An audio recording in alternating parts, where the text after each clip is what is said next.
এবারে ডাকসু নির্বাচন বাংলাদেশে নতুন একটি মডেল সেট করেছে বললেন প্রধান রিটার্নিং কর্মকর্তা। বিস্তারিত সংবাদ। ডাকসু ও হল সংসদ নির্বাচনে প্রধান রিটার্নিং কর্মকর্তা অধ্যাপক মোহাম্মদ জসিম উদ্দিন বলেছেন, ঐতিহাসিকভাবে বাংলাদেশ যে কোনো পরিস্থিতিতে আটকা পড়লে ঢাকা বিশ্ববিদ্যালয়ের শিক্ষার্থীরা উদ্ধার করেন। ডাকসু নির্বাচনের মাধ্যমে শিক্ষার্থীরা আবার তা করেছেন। এবারে ডাকসু নির্বাচন বাংলাদেশে নতুন একটি মডেল সেট করেছে।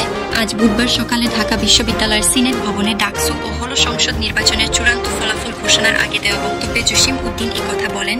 জসিম উদ্দিন বলেন, বাংলাদেশ দীর্ঘদিন গণতন্ত্র বঞ্চিত, ভোট বঞ্চিত, ভোটাধিকার থেকে বঞ্চিত।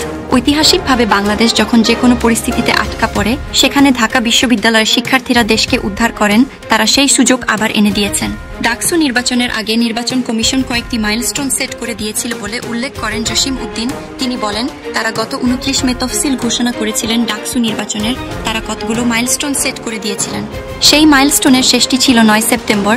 এদিন ডাকসু নির্বাচনের ভোট গ্রহণ হয়। ভোট গণনা শেষে এখন ফলাফল ঘোষণার পালা। এবারে ডাকসু নির্বাচন বাংলাদেশে নতুন একটি মডেল সেট করেছে বলে উল্লেখ করেন জসিম উদ্দিন। তিনি বলেন, ম্যাক্সিমাম ভোটার ছিলেন নতুন।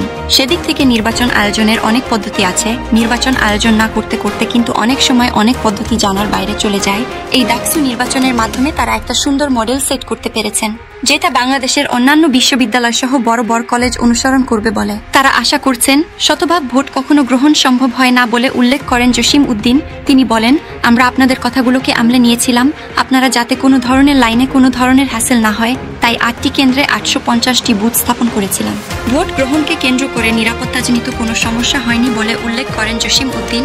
তিনি বলেন, বিশেষ করে শিক্ষার্থীদের নিরাপত্তা নিয়ে শঙ্কা ছিল। তিনি বলেছিলেন, যারা স্নাইপারের সামনে দাঁড়াতে পারে, যারা গণভ্যুত্থান করতে পারে, তাদের নিরাপত্তার জন্য কোনো বিশেষ ধরনের ব্যবস্থার প্রয়োজন হবে না। ছাত্রছাত্রীরা সেটা প্রমাণ করে দিয়েছে।